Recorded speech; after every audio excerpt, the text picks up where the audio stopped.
just wanted to ask, just sitting around some pros, has the game changed? Does the game feel faster? What's the difference between when y'all played, as what's going on now? I'm not, I got cut from the basketball team. I can dribble with my left leg. Well, there's some players in the NBA right now who have those same accusations against them, but it seems faster for the most part. What's making it faster is just more attempts. Is it? It's. Everybody get to shoot now. It's okay. So that's what makes it faster. So like if you look at New York, right? Mm-hmm. New York plays more of the old school style, right? Where one player, he's going to manipulate the game. He's going to get his ISOs, right? Mm-hmm. That looks slow compared to a team like Pacers where everybody's firing, this person shoot. Even though it might not be the right people shooting, everyone's free-flowing. Right. So it's more of a free-flowing style because, when I was coming up, the most talented sometimes wasn't necessarily the smartest of remembering plays and knowing situational stuff. That's how you so, what they got to do with you? No, why you say remembering plays and all that type of shit? Like, Swaggy, did you remember the play? I knew what you trying to refer to. No, I wasn't even referring to you, motherfucker. No, you always say that. You've been saying that for years. I was just saying that to whoa, if the shoe fit, motherfucker, just put it on. I'm just saying, so most of our really talented, right, that they can change the game. We can say Andre Bloch, motherfucker, right? That we couldn't put him in because they couldn't remember the plays. Like back then, we had a lot of plays. Yeah. Right? And then when you're talking about training camp, if they couldn't remember play, this is the crazy part. The first day, if they couldn't pick up plays the first day, they was basically cut out of the rotation. Yep. Well, really? Yeah, my son told me that. My son played with Alabama State University, and he told me that they had a player over there that was really, really good, but he just had a hard time remembering the plays. Or whatever. That's the first time I heard something like, because I'm thinking basketball compared to football, where there's more players and it seems to be more complicated or whatever. But damn, you would think that basketball would. So now just imagining a wide receiver who can't think. He's just like, all right, look. Right. If you're on the right side, you go like that. Right. Just you got to go. If you're on the left, post to the middle. That's it. Yeah. We could be like, all right. Now you got these high flying, jumping, catching, getting you know what I mean? So that's what the NBA has came to. It came to basically all right, look, we don't got an offense, right? We're gonna put it in his hands, everybody spread out. If you got a mismatch, take advantage of it. We're gonna pass and kick. Right.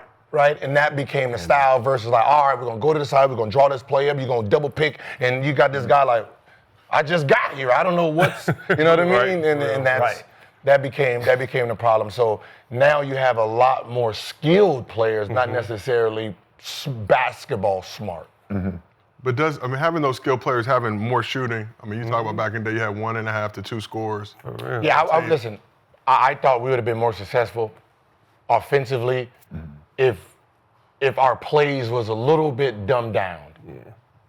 Right? If our plays, the Princeton offense wasn't so complicated, right? Especially with the team we had. We had a lot of athletes and people that could put the ball in the basket, right? We had Nick. You got Andre Bloch. Like 2 live. Yeah, we had Andre Bloch. We had a bunch of kids you can be the 2, he can be the 4. 1, 2, Karan, Antoine, right? Bloch. We got we 5 out. Everybody can score. Everybody can shoot. You can't guard us. Yeah, really kills them. In 2007. Yeah. Mm-hmm. But if we got a Princeton offense where you got to think so much and remember, right? It's like remembering a movie script and they only gave you 2 days to remember it, right? And you're like, I improv. Yeah, exactly. I'm an improver. I don't need the script. Right? You don't need the script, huh? Be Go sit fighting over your the ass easy down there. spot. Yeah. Fighting over the easy spot. Nah, I got this corner. You go over there. I know this position right here. Hey, they used to be like that. Hey, no, I'm right here. I'm supposed to be right here because you wasn't looking at the board. You over here like, I'm right here. Nah, go over there. No, we gonna switch this. I'm going to say that happens at every level. Every level. I say you got to learn all nervous as hell. 5, even beyond what your position is, so you know what everybody else is doing. And I can run here and I do here. And It's like visual. but what if the defense is over here? And that's as soon as the timeout, I'm You're great. like, cut, nigga. Where do I go again? And then you'll see some people in the top. Yo, get over this That, way. oh yeah, when that happened, that's when you get subbed out. Oh damn, you try to run. Coach like, get his ass out of here. I just said it. I just said the goddamn play. And you should have flipped the board. Goddamn. And even just being able, like you said, being able to flip. Yeah. Or being able to flip the play. 85% of players in the NBA, if you write something on the board and you flip it, they don't know what's going on. it's the same thing. We just just- doing it from just the other flip it. side. They Just want me to right. do it. Just flip it. Just listen. If we draw a play up and then just flip the play, Right. they're confused. Yeah. Yeah. Wait, so wait, I gotta cut through Which way do I cut? Wait, I'm right here, right? You just- know when you don't know, but he said, "Coach, so I'm right here, right?" I'm Yes, you're right here. Yeah, Yes. you right. That gets them more mad. Your ass sitting Yeah. So out. basically, it's more skilled because they dumbed it down for more talent to be able to be on the floor. Right. I'm about to say, Yeah. So now, like, let's say, like, free so, play. like, a player like OKC, that's why they winning. Wiggins, all them guards. yes, yeah. They wouldn't have been on the court. Man. Like that's why you can have, like that's why somebody like a LeBron can last. Yeah. Right. Because You don't have to take that. if it was a whole bunch of people that was smart, they'd take advantage of him, Yeah. right? Because he can't move, we're gonna tackle, we're gonna back Yep. him, he can't move Yep. left and right. But because everybody's young, right, he becomes the Yeah, smartest yeah. thing on the court, even though he's the smartest player on the court anyway, but you're not gonna take advantage of him because he's smarter than you. Yeah. Right? So he's like, all right, okay, they're gonna switch. Hey, just deny that. Yeah. Make him bring it back this way. It's less movement now because he's versus like, all right, LeBron doesn't want to move. We're gonna do the pick and roll here, make him guard this, and like, Right. Would you say Tyrese Halliburton fits in that world? Not super athletic. I think unranked coming out of high school, went to Iowa State. Wasn't this big name coming into the league, but so smart on the court, knows how to Sure. take advantage of the offensive side. yeah, he's learning. Yeah. Right? He's learning. He's not at the master.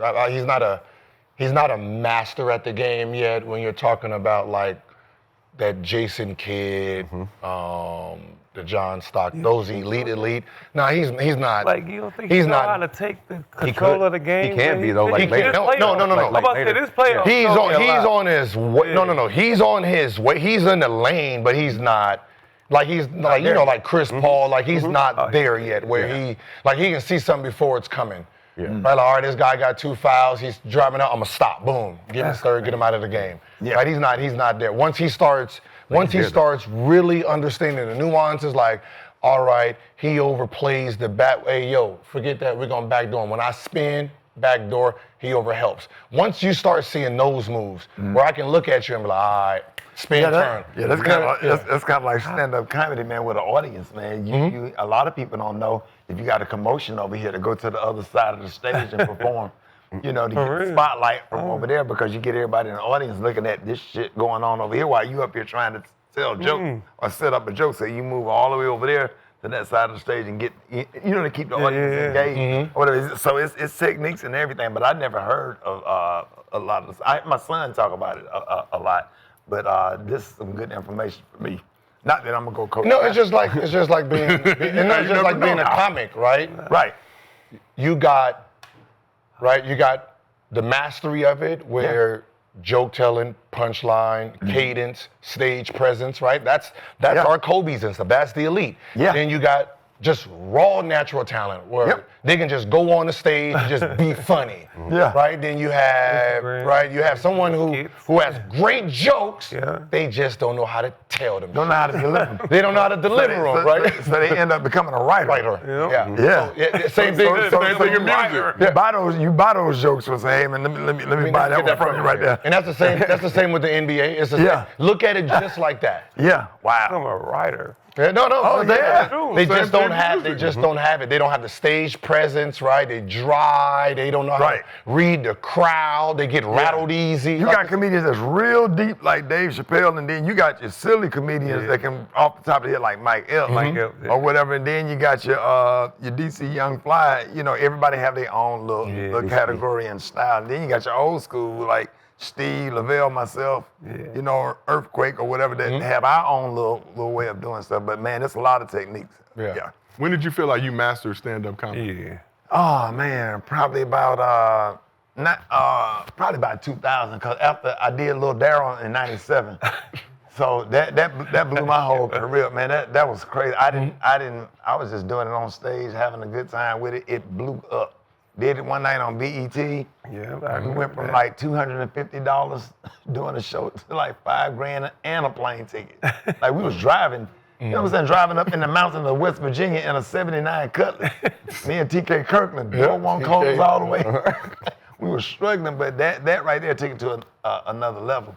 And then when you start doing all of those shows, you start learning all kind of techniques because the stage is the greatest teacher. You learn so much. Sometimes fights break out or whatever, you know, and you learn from comedians, you know what I'm saying? And just how to handle situations because anything can jump off while you're on stage. So you just have to learn and have your act or whatever, but you get a lot of times, you get drunks, you get crackheads, you get all kinds of stuff. Yeah, crackheads do love comedy. Huh? Just said crackheads do love comedy. Oh yeah. Like the rest of them. Yeah, they come out, so yeah. Did radio help? Radio help a lot because that's every morning.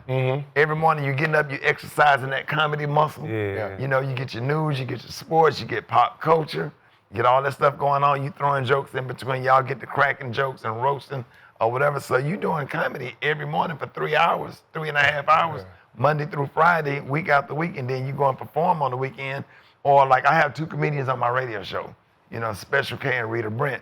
Somebody say something really funny, be like, hey, you want to use that or can I have that? So we have to agree that, okay, yeah, you go ahead, you can have that one. Yeah. You just can't take the joke. Somebody say something funny, you just can't take it. You have to ask permission because if we all having a conversation and something funny come and say, hey, you want to do it? Say, yeah, no, you good, you go ahead, you take that joke. And you take the joke and run with I it. do that too. That's how you develop. You do that? I'm gonna use that one. Yeah, I'm gonna use that one right there. I'm gonna use that Yeah, you got to Yeah, I'm claim like, it. hey, I'm gonna use that one. Yeah, you got to claim it. Yeah, I bought. Speaking of memory, I bought a joke from a comedian. Man, I gave him like $5,000 for the joke, and it was a Walmart joke, but it was all laid out. My dumb ass couldn't remember it. I couldn't remember it. I tried, man. I read that shit, man. I was studying or whatever. I said, man, just play. Just charge it to the game. Yeah, charge it to the game. Man. I said, damn. You ain't trying to hit him back like, man. Nah, man, it was, you know, Yeah. dude already got the money, probably went and spent it on his wife and kids, man. But we talk about it, because I bought it from Special K. He probably I gave him $5,000 for a Walmart joke that would rip. I said, man, let me buy that from you. He said, give me $5,000. Gave me $5,000, my dumb ass couldn't remember it. And then want to go back too because he's gonna charge you again. Like, nah. No, you don't remember? And then he started back using it. I'm like, damn. Okay, yeah. Was it in perpetuity? I get, okay, I Right. see what's going on. All right, well, let's get back to Halliburton real quick. So on